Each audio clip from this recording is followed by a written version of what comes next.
दिलीप पाटिल नटावरकर ई class में आपका स्वागत करता हूँ।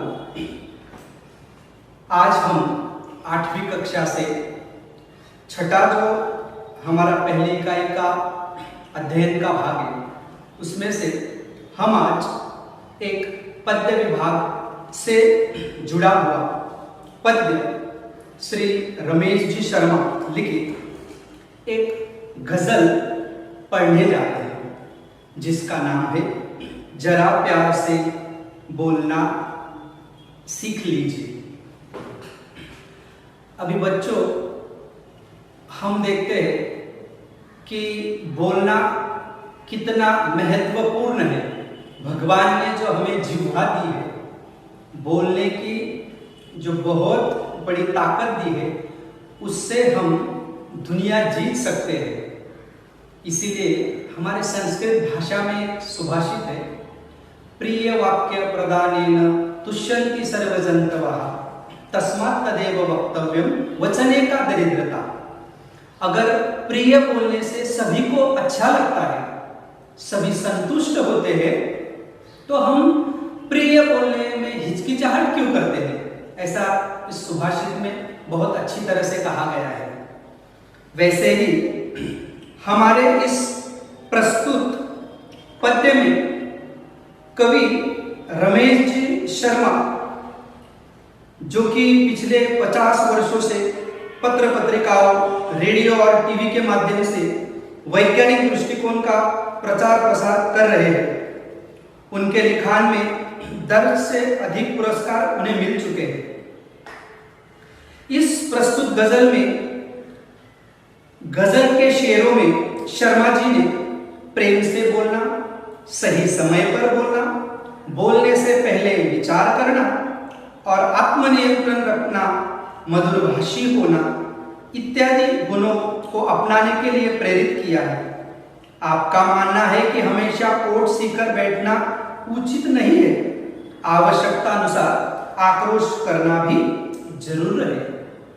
कवि ने अपनी ये जो पद्य प्रस्तुति है, जिससे हम गजल कहते हैं, गजल में क्या होता है तो शेर होते हैं, जो कि हमने बहुत बार सुने होते हैं। अलग अलग विषयों पर अलग अलग शेर व शायरी की जाती है, लेकिन इस प्रस्तुत गजल में कवि ने प्रेम से बोलना, बोलने से पहले विचार करना, बोलते वक्त विचारपूर्वक शब्द निकालना और आत्मनियंत्रण रखना, ऐसी अनेक सारी बातों के लिए हमें प्रेरित किया है।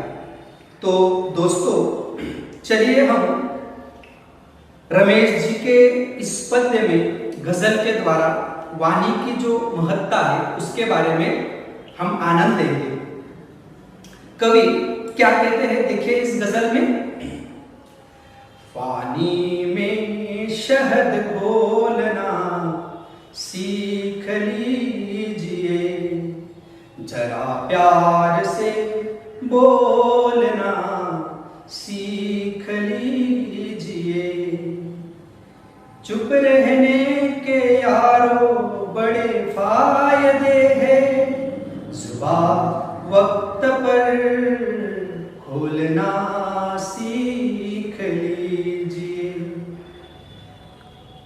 अभी देखो, प्रथम शेर में कवि क्या कहते हैं, वाणी में शहद घोलना सीख लीजिए, जरा प्यार से बोलना सीख लीजिए।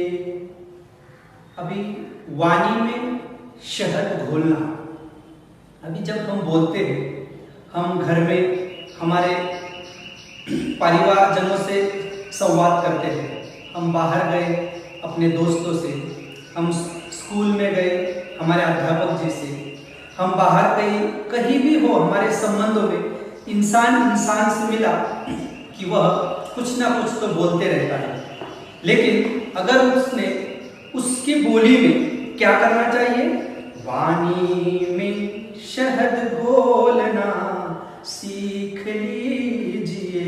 अपनी जो वाणी है, वाणी का मतलब यहाँ आपकी बोली, आपकी भाषा कैसी होनी चाहिए? शहद की तरह मीठी। शहद कैसा होता है? मधु होता है, मीठा होता है। वैसे उसमें वाणी में शहद घोलना मतलब आप मीठी वाणी बोलिए। अगर आप ये बात सीख लीजिए। और दूसरी बात क्या कहते हैं कवि? जरा प्यार से बोलना सीख लीजिए। अगर बोलना ही है तो प्यार से बोलिए, क्योंकि जब आप किसी के साथ भी जैसा बर्ताव करते हैं वैसे आपके साथ भी उधर से प्रतिक्रिया में बर्ताव होता है। हमारे मराठी में ऐसा कहते हैं, जर तुम्ही कोणाला आरे म्हटलं की तिकडनं कारे येतं, वैसा ही है। अगर आप किसी के साथ प्यार से बोलते हैं तो आपके साथ भी सभी लोग प्यार से बोलेंगे। इसीलिए आपकी वाणी में शहद घोलना सीख लीजिए, मतलब आपकी वाणी में मिठास होनी चाहिए।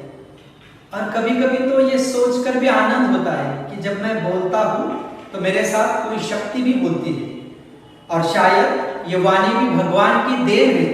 तो इसका अगर हम अनप शनप कहीं भी गलत तरीके से इस्तेमाल करेंगे तो हमें भगवान ने जो सभी सृष्टि में एक मानव ही ऐसा है जो हमारा प्रेम है, भाव है, हमारी भावना है, सभी की अभिव्यक्ति वाणी द्वारा कर सकता है।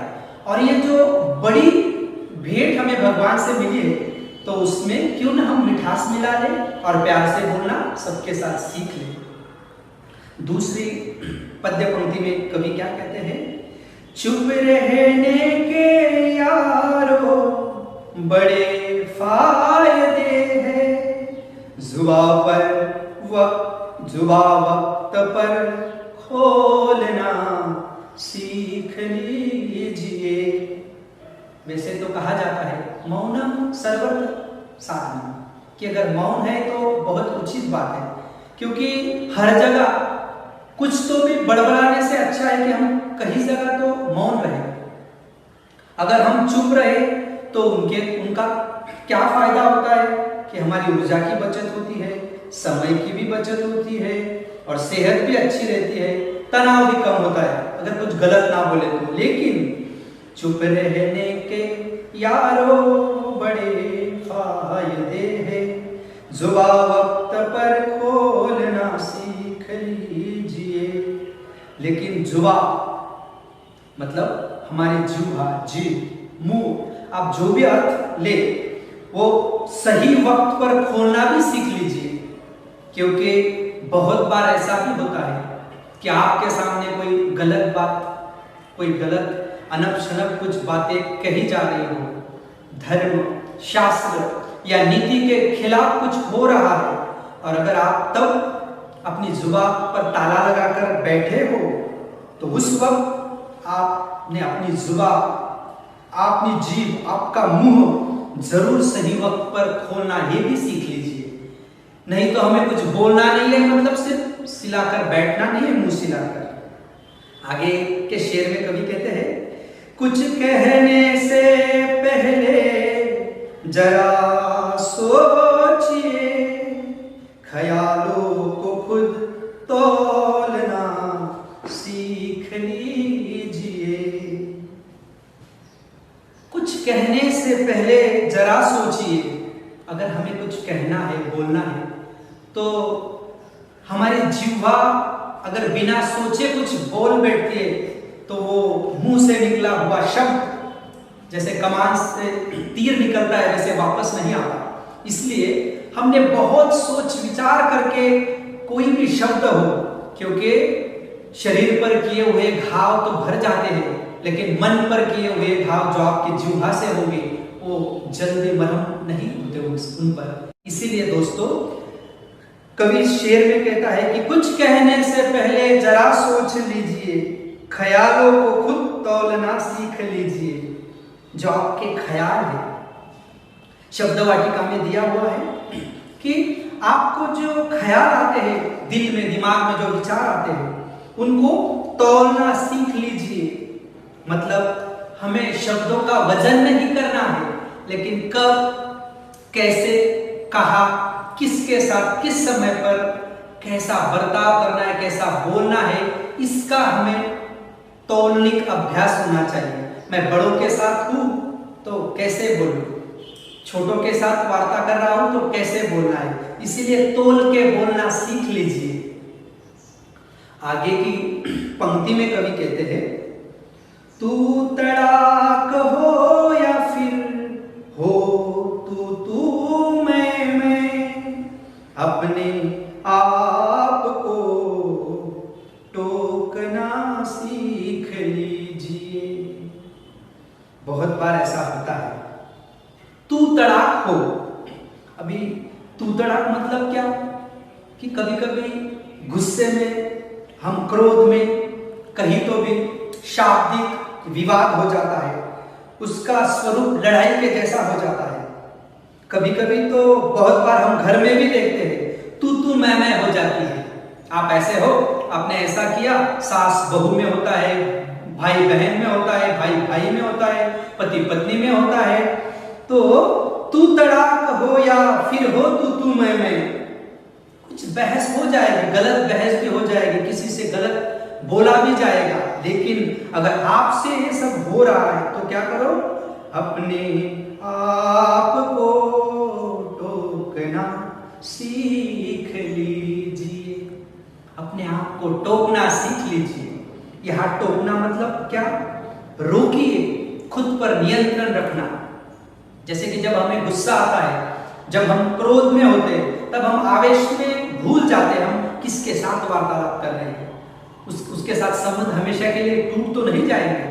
इसीलिए अपने आप पे नियंत्रण रखना भी सीख लीजिए। पटाखे की तरह फटने से पहले रोशनी के रंग घोलना सीख लीजिए। फिर वही बात है, इस शेर में भी कभी वही कहते हैं रमेश जी, कि कभी कभी हम पटाखे की तरह फूटते हैं।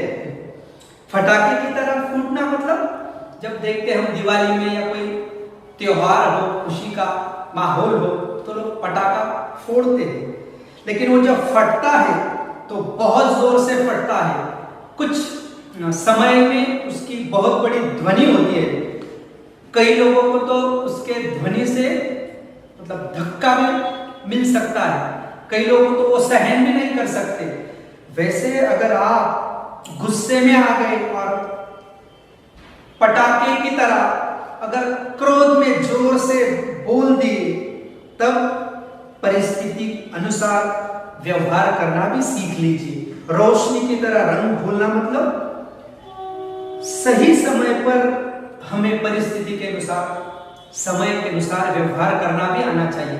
प्रेम की रोशनी से हम जब गुस्सा करते हैं तो हम प्रेम की रोशनी से उस गुस्से को ठंडा भी कर सकते हैं या सामने वाले को जीत भी सकते हैं। ऐसा इन पंक्तियों में कवि ने अपने शायराना अंदाज में फिर से हमें प्यार से बोलने का सबक सिखाया है।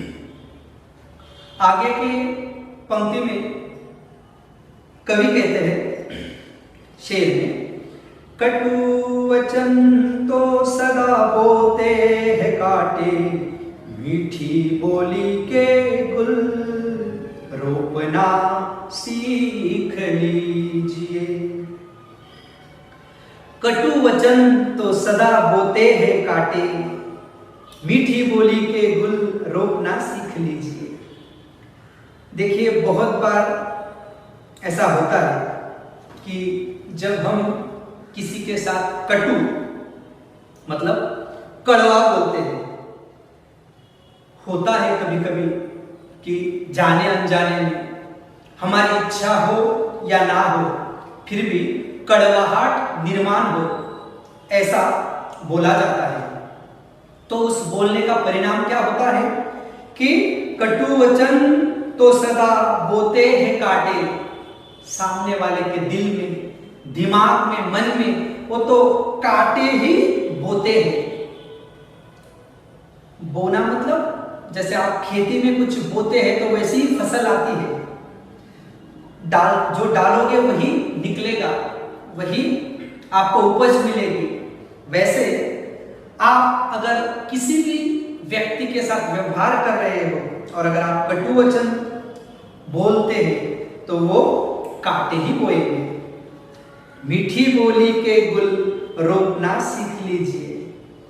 अगर बोना ही है, यहाँ मीठी बोली के गुल खिलना, आपको मालूम है गुल खिलाना, फूल खिलना, कि अगर फूल खिलाना है गुलाब का तो वो कैसा, उसको रोपना मतलब बोना सीख लीजिए। जैसे कि हमने इस अगले शेर में देखा कि रमेश जी कहते हैं कि पटाखे की तरह फटने से पहले रोशनी के रंग में घोलना सीख लीजिए। आप जब गुस्से में होते हैं और आप क्रोध में आकर जो भी कुछ बोल जाते हैं, जैसे कि गीता में कहा है, क्रोधात् भवति सम्मोहा, सम्मोहात् स्मृतिविभ्रम, स्मृतिभ्रंशात् बुद्धिनाशो, बुद्धिनाशात् प्रणश्यति।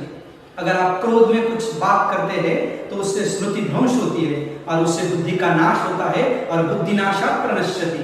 और जिस व्यक्ति का बुद्धिनाश हुआ वो सर्वनाश को प्राप्त होता है।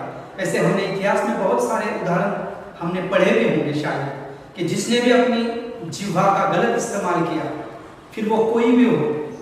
तो यहाँ रमेश जी यही बात समझाते हैं फिर से कि कटु वचन तो सदा बोते हैं काटे, मीठी बोली के गुल रोपना सीख लीजिए। कि जब हम कटु वचन बोलते हैं ना, तो उसका हमें अनुभव सदा के लिए यही होता है कि जिसके साथ हम कटु वचन कड़वा बोलते हैं उसे दिल को अच्छा न लगे, मन को अच्छा न लगे। ऐसी जब हम वाणी इस्तेमाल करते हैं तो इसका बुरा असर क्या होता है, उसके दिल में, जहन में, दिमाग में मानो हम कांटे बोते हैं और जैसा हम बोएंगे वैसे ही उपज हमें मिलेगी। इसीलिए इससे तो अच्छा है हमने क्या करना चाहिए, मीठी बोली के गुल रोपना सीख लीजिए। हमने मीठी बोली के गुल रोपना सीख लीजिए। आपने गुल का मतलब पढ़ा होगा, गुल मतलब फूल। यहाँ आप इसे गुलाब भी ले सकते हैं कि अगर आपको मीठी बोली के गुल रोपना है मतलब बोना है। संबंध बनाए रखने के लिए भी आपको कुछ बोना होगा, तभी आपको उस संबंध में सुगंध आएगी, महक आएगी, उसकी उपज अच्छी होगी। इसीलिए कवि कहते हैं कि कटु वचन से आप क्या बोओगे।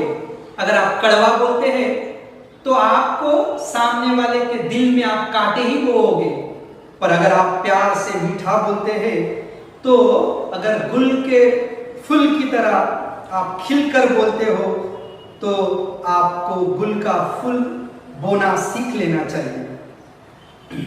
आगे वाले शेर में कवि कहते हैं, बात बे बात कोई चुभने लगे तो बदल कर उसे मोड़ना सीख लीजिए। कभी कभी ऐसा भी होता है, बात बेबात पर, बेबात देखिए शब्द वाटिका में उसका अर्थ दिया हुआ है, आपके पास किताब है पन्ना नंबर 15। बेबात मतलब बिना कोई कारण, बिना कारण। कभी कभी आप बहुत अच्छे होते हैं, आप सबके साथ अच्छा व्यवहार भी करते हैं, आपके दिल में स्पष्टता है, बोलने में कोई कड़वाहट नहीं है, कटुता नहीं है, आपका हेतु भी शुद्ध है। लेकिन कभी कभी आपको ऐसे लोग भी मिलेंगे, बात बेबात कोई चुभने लगे तो, कारण न होते हुए भी कोई आपको चुभने लगेंगे। आपको चुभना मतलब वो व्यक्ति आपको, आप कुछ नहीं बोलेंगे, उनके साथ अच्छा व्यवहार करेंगे, फिर भी वो आपके साथ दुर्व्यवहार करेंगे। ये बात है चुभने वाली। आपको दिल को ठेस पहुंचाएंगे, आपको अच्छा न लगे ऐसा बर्ताव करेंगे, तो क्या करना उस समय, बदल कर उसे मोड़ना सीख लीजिए। अगर किसी गलत इंसान को जो आपके साथ बिना कोई कारण बड़बड़ा रहा है, आपको उकसा रहा है, अगर ऐसे व्यक्ति के शब्दों पर, तानों पर अगर आपने ध्यान नहीं दिया तो कुछ समय बाद आपके प्यार भरी जिह्वा से, आपके अच्छे विवेकपूर्ण व्यवहार से उसे मोड़ना सीख लीजिए। मतलब आप उसे बदल सकते हैं। उस गलत बातों को अगर आप भूल जाए, मोड़ना मतलब आप ये भी ध्यान में ले सकते हैं कि भूल जाना। अगर उस दुर्व्यवहार को आप भूल जाते हैं तो आप उस आदमी को एक नया मोड़ दे सकते हैं, उसे बदल सकते हैं। ऐसी ताकत आपकी जिह्वा में होती है। और आखिरी शेर में कवि कहते हैं, ये किसने कहा होठ सीकर के बैठो, जरूरत पे मुंह खोलना सीख लीजिए।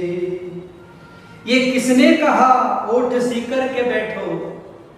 बहुत से लोग हमें कुछ अच्छे वचनों में ये बात भी कहते हैं कि देखिए, गलत लोगों के सामने, गलत व्यवहार के सामने, या जब आवश्यकता ना हो तब आप ओठ सीकर के बैठो। अभी ओठ सीना, सीकर मतलब सिलाकर, जैसे कि हम कपड़ा सिलाकर रखते हैं, वैसे आपने अगर आपके ओठ बंद कर लिए ऐसे और आपको बोलना ही नहीं है तो कवि कहता है, ये किसने कहा ओठ सीकर के बैठिए, कि हर वक्त आपने ऐसा ही बैठना है? जी नहीं, जरूरत पे मुंह खोलना सीख लीजिए। जब आक्रोश की आवश्यकता है, जब न्याय की आवश्यकता है, जब सत्य के सिद्धांत के रक्षण की बारी हो तो आपको जरूर बोलना चाहिए। ये किसने कहा कि आप हमेशा ओठ सीकर बैठिए? इस तरह से कवि हमें इस गजल में जीवन के बहुत महत्वपूर्ण सिद्धांत समझाते हैं कि वाणी में शहद घोलना सीख लीजिए, जरा प्यार से बोलना सीख लीजिए। बहुत सारी बातें हम प्यार से बोलने से पा सकते हैं, क्योंकि हमारे शास्त्र में यही कहा है कि वाग्भूषणम वाग्भूषणम, वाणी ही हमारा भूषण होती है। और जो अन्य आभूषण होते हैं, जैसे कि केयूरान विभूषयन्ति पुरुषम हारान चंद्रोज्ज्वला न स्नानन्न विलेपन्न कुसुमम नालंकृता मूर्धजा वाण्यंका समलंकरोति पुरुषम या संस्कृता धार्यते क्षीयन्ते खलुषित भूषणानि सततं वाग्भूषणम वाग्भूषणम। जैसे हम बहुत अच्छी तरह से नहा धोकर, अच्छी तरह से हमारा परिवेश है, सब कुछ अच्छा है, लेकिन ये सब अलंकार हमारे कुछ समय के बाद नष्ट हो जाएंगे, लेकिन हमारे वाणी का भूषण हमेशा हमारे जीवन भर साथ रहता है। इसीलिए जरा प्यार से बोलना सीख लीजिए। अभी बच्चों, हमें जो सूचनानुसार कृतियां हैं वो पूर्ण करनी है, जो गजल हमने अभी पढ़ी है। पहली जो कृति है कि प्रवाह तालिका पूर्ण करो, कवि ने इन बातों को सीख लेने को कहा है। दोस्तों, अभी हमने सीखा कि क्या क्या सीखने को कहा कवि ने। वाणी में शहद घोलना सीख लीजिए। क्या सीख लीजिए? मीठी बोली बोलना सीख लीजिए, जरा प्यार से बोलना सीख लीजिए, जुबा वक्त पर खोलना सीख लीजिए, ख्यालों को तोलना सीख लीजिए, अपने आप को टोकना सीख लीजिए, प्रेम से बोलना सीखो, बोलने से पहले विचार करना, आत्मनियंत्रण रखना, मधुर भाषी होना। ये सब बातें हमें कवि सीख लेने को कह रहे हैं। दूसरी कृति है उत्तर लिखो। काटे बोने वाले, इसका सही और अर्थ हो सकता है कटु वचन वाले, कि दूसरा है चुभने वाली, मतलब जो बात बेबात होती है वो बात चुभने वाली, बात बेबात जिसे हम कहते हैं।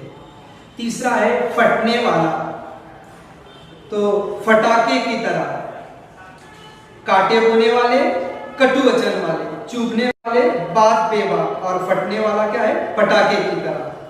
तीसरी कृति है चुप रहने के 4 फायदे लिखो। मैंने आपको शुरू में ही कहा कि चुप रहने के यारों बड़े फायदे हैं। उसमें क्या कहा था मैंने आपको कि अगर आप चुप रहते हैं तो ऊर्जा की बचत होती है, समय की भी बचत होती है, आपकी सेहत भी अच्छी रहती है अगर आप क्रोध नहीं करते, और तनाव भी कम रहता है। और चौथी कृति है दोस्तों, कविता की अंतिम 4 पंक्तियों का अर्थ लिखिए। जो 4 पंक्तियां हमने पढ़ी अभी, उसके आप सीधे सरल अर्थ यूं ही बता सकते हैं कि जब बिना कोई कारण आपको चुभने लगे, बात बेबाक करने लगे, तो उस बात को आप कैसे बदल सकते हैं प्यार से। या हमेशा ओट सीकर बैठने की बात किसने कही है आपसे। जब जरूरत हो, आवश्यकता हो, तो आपने क्रोध भी व्यक्त करना चाहिए, आपने बोलना भी चाहिए। ऐसी सरल सी आखिरी 4 पंक्तियां हैं। 5वीं जो कृति है, कविता में आए इस अर्थ के शब्द लिखो। अर्थ है मधु। मैंने आपको कहा था कि मधु शब्द का अर्थ शहद, फिर कड़वा, कड़वे, इसका अर्थ होता है कटु, फिर तीसरा शब्द है विचार, उसका अर्थ है ख्याल, फिर है आवश्यकता, उसका सीधा अर्थ है जरूरत।